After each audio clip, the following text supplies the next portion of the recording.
Welcome to Sacred Harmony, where the science of the mind meets the soul's quiet wisdom. Today, I'm joined by Lawrence Bartley, known as the Autistic Hypnotist, a remarkable voice using hypnotherapy to help neurodivergent individuals navigate anxiety and rediscover peace. Together, we will explore how deep awareness and hypnotic healing can reshape how we experience ourselves and the world around us. Welcome to the show, Lawrence. It's such an honor to have you. Thank you. It is an honor to be here. It is actually a pleasure to have been invited by you. And thank you so much for having me. Yeah, absolutely. So, Lawrence, hypnosis is often misunderstood. How do you describe hypnotherapy in the simplest, most truthful way to someone skeptical about it? Yeah, interesting you should ask this question. Earlier today, I was actually talking to a bunch of friends who were wondering how to describe hypnosis to people. Because there was somebody wondering if you would be a good subject for hypnosis. And I kind of got a little annoyed at that question because all people are good subjects for hypnosis. Because all hypnosis is a state of being really focused on something. Everybody at some point has experienced being incredibly focused on something. Some people, maybe they were playing video games. Like I used to play Skyrim a lot and get absolutely absorbed into the game and time would just disappear. Some people, it might be watching a movie and get so absorbed into the experience, suddenly you go, oh, the movie's suddenly over. Other people, it might be falling in love with someone and the person you're in love with just becomes the center of your attention. And other people, it might describe it as a flow state. Hypnosis is that focus, that incredible narrow paying attention to someone else, except you turn it within yourself, within all those feelings inside your body. So that is how I would describe hypnosis to people. Incredible focus turned within. That's amazing. So, have you ever seen that skepticism completely melt away during a session? Yes. Yes, I've worked with a few people who are skeptical about who can I be hypnotized? Is this going to work with me? And then I just start doing the hypnosis and, well, they get results. And the results kind of speak for themselves. For example, like there was one man I worked with who was very skeptical about hypnosis because he had been on a stage hypnosis show before. But on the stage hypnosis show, he'd been sent back to the audience because he wasn't a good subject. But then so he had that belief not being a good subject, but then he came to work with me. And by the end of the session, he said that the hypnosis experience, he felt so good, it was like having a third drink of alcohol, that was the kind of rush that he got. And that he couldn't believe that we did hypnosis for 40 minutes. He said it felt like 5. That's incredible.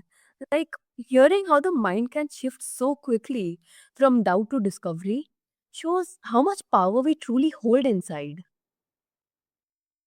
Yeah, it does. I mean, if you think about it, I think most people have heard of the term neuroplasticity, the brain making connections. And neuroplasticity is an incredible thing because it can make connections extremely fast.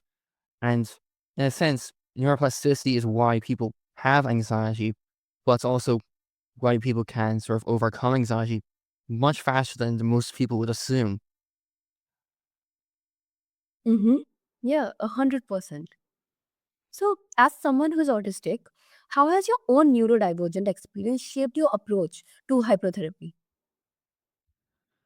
Well, quite a lot actually, because one of the traits of being autistic is that I sort of spend a lot of time in my own head daydreaming about things. An interesting thing is when you start daydreaming, that place that you go is the same place that you go to when you do hypnosis. So in that sense, since all of that daydreaming actually allows is a hypnosis experience for me, and learning hypnosis means I can start to use it to help myself a lot more instead of just wasting time daydreaming about slaying dragons or whatever.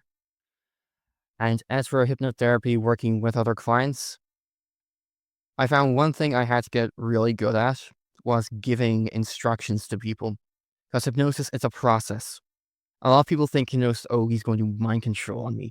It's a, it's a process. You have to follow the process if you want to get results. And the thing about being autistic, or maybe it's just me, I tend to be really bad at following instructions. If there is a way to get confused, I will find it. I guarantee you, I'll find out how to get confused. So I had to be really good at giving clear instructions, not only for myself, but when I give clear instructions, the client knows exactly what to do. And it's going much easier for the client to go into hypnosis and to get those results because now they know step by step exactly what to do. That's amazing. So, do you think neurodivergent minds respond differently or perhaps even more deeply to hypnotherapy? I haven't read any studies about that, but I can tell you, like I mentioned before, the place where you go when you daydream, when you spend a lot of time inside your own head, which I know autistic people do a lot of, that's the same place you go to when you go into hypnosis. So I found that autistic people very easy to work with. There's a myth in the hypnosis community that people who are really logical, really analytical, like autistic people like myself, would be difficult subjects. And it has not been the case for me. I found them to be very easy to work with. But sometimes you do need to shift around a little bit in your methodology to accommodate the other person's needs. For example, I had somebody who did not like touching his face. Well, I start off every session with a little tapping exercise. Somebody might be familiar with EFT, emotional freedom tapping. They might know what I'm talking about. So I start to do all these tapping techniques, top of the head, the third eye place, corner of the eye, and it's to warm up someone's nervous system. But well, he couldn't do that because he didn't like touching his face. So I had to start changing it to the karate chop point in their hand, their collarbone, and as well as the breastbone, a bunch of other points instead. That insight really opens up a new perspective, like how differences in wiring can become strengths in healing. Yeah, I mean, I would consider my own autism to be a superpower because I've got an incredible ability to focus on things, incredible ability to learn. I think that neurodivergence, everything in the world has its pros and it has its cons. I think that when you're autistic or ADHD, they really should embrace all the pros because in a lot of ways, you can turn that into a superpower.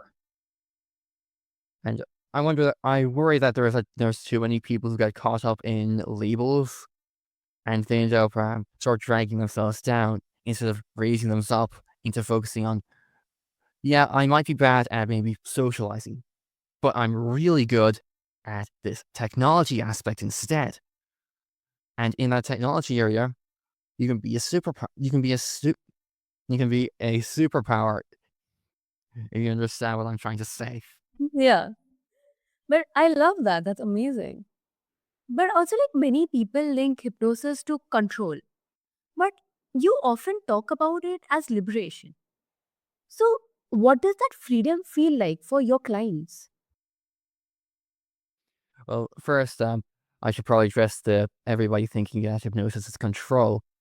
There's a story I like to tell people, a stage hypnosis show that I was at, where the stage hypnotist thought it would be funny to have this woman come up with her husband and told the woman, on a count of three, you're going to remember every bad thing that your husband has done to you. I'm going to swear at him like a sailor.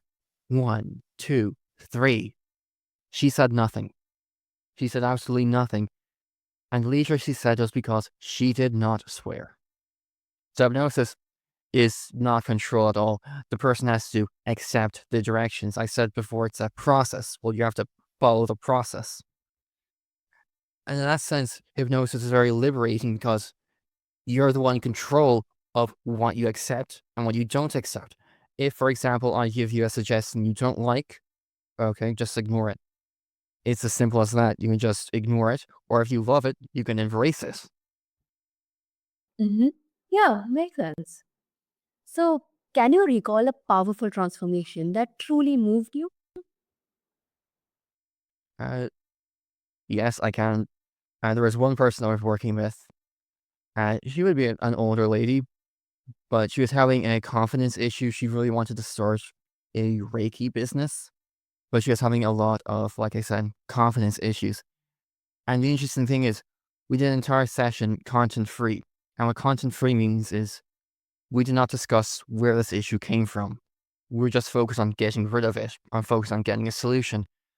And so the way I work is that your unconscious mind speaks in terms of metaphors. It doesn't speak logically.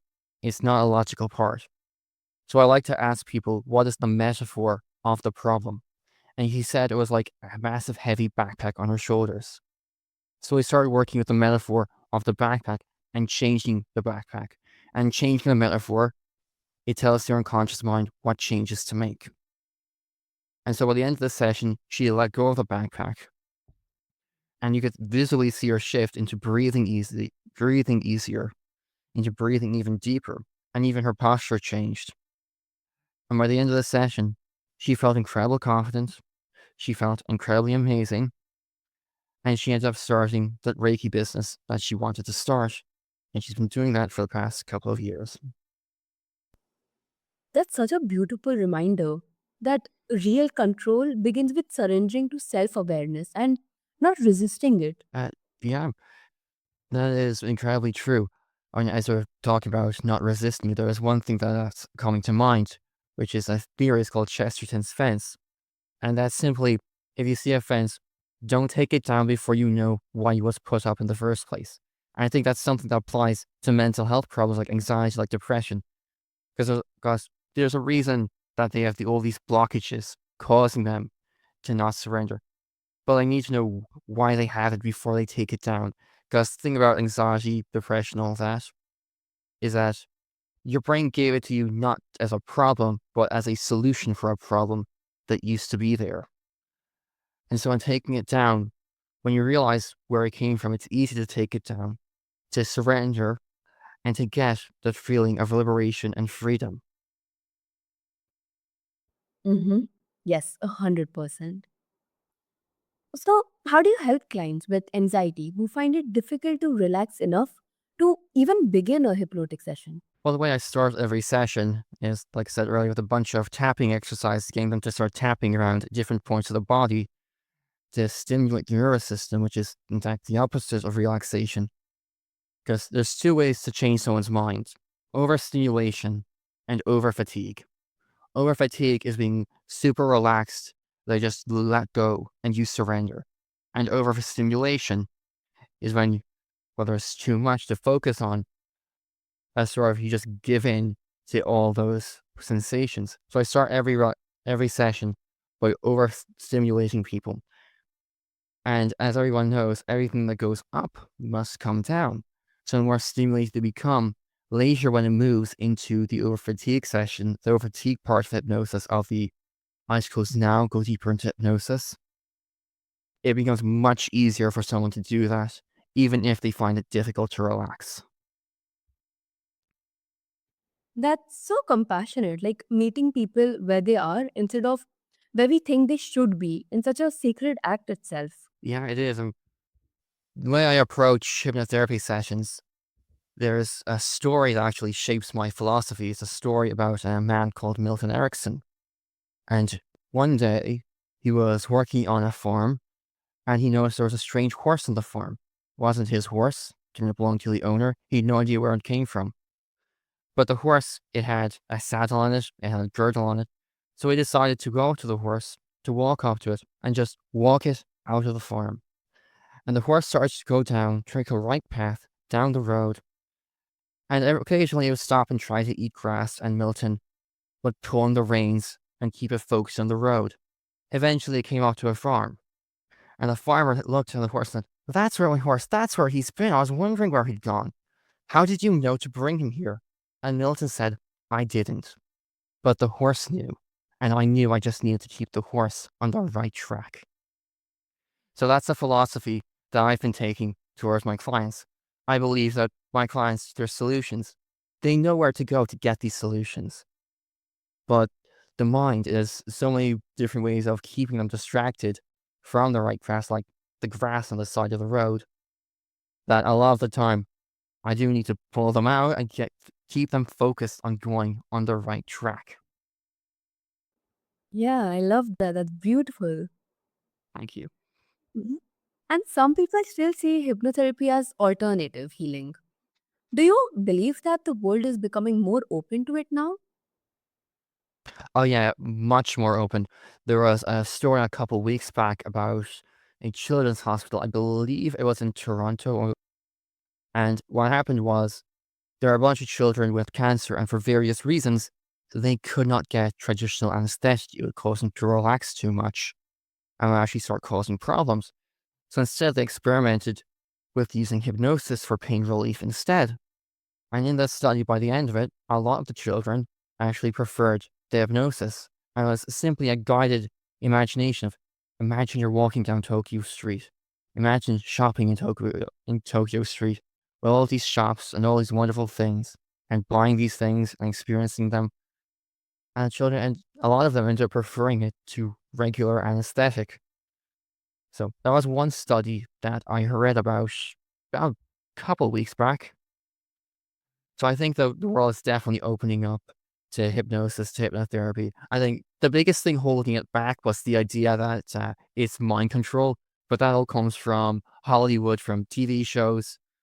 I think people are realizing it's not mind control anymore, that what you see on the TV isn't always real. Hmm. Yeah, totally. So, what would you say to someone who's curious but afraid to try it? Well, if somebody's curious about hypnosis, but afraid to try it, I would say to them that the thing about hypnosis is that you're in control of whatever suggestions that you accept. You're in control of all the things that will happen. It's working with someone. It's not working for someone or somebody exerting power over you. It's a collaboration between yourself and between the hypnotist. And in that sense, you do have control. You have control the entire time because a lot of people, it's the fear of losing control. Some people, it's also the fear of giving up secrets. That's another fear. And if that's the fear that, oh, I'm going to end up revealing all my secrets. I don't want to reveal all my secrets. Well, if that's the problem that they have, what I would tell them is that there's two types of hypnosis: content free, which I do, which does not touch on secrets, does not touch on the personal issues. Because, like I said earlier, your unconscious mind speaks in terms of metaphors. And my interest is in the metaphors that your unconscious mind is using. There's also another type of hypnosis called regression work, which just involves going back into childhood, going back into all of those secrets. So if somebody is worried about that, I'd suggest looking into content-free hypnosis and a content-free hypnotherapist. That's a message that lands deeply. Like, it's not about giving up control, but about reclaiming inner harmony. Yes, yes, totally. That's a message I completely agree with. Yes, there's a lot of people who are just kind of at war with themselves because they got one part of the brain that wants one thing, another part of the brain that wants another thing, and and it is coming into alignment, getting all those different parts of your mind aligned together. That allows healing to start to happen. That allows all those wonderful changes that you want to start to happen. Hmm. Yes, 100%. So, Lawrence, thank you for showing us that healing through hypnotherapy isn't about escaping the mind, it's about befriending it. To everyone listening, remember, transformation often begins with one single breath and a willingness to listen inward. Stay curious, stay kind, and keep finding harmony in the spaces within.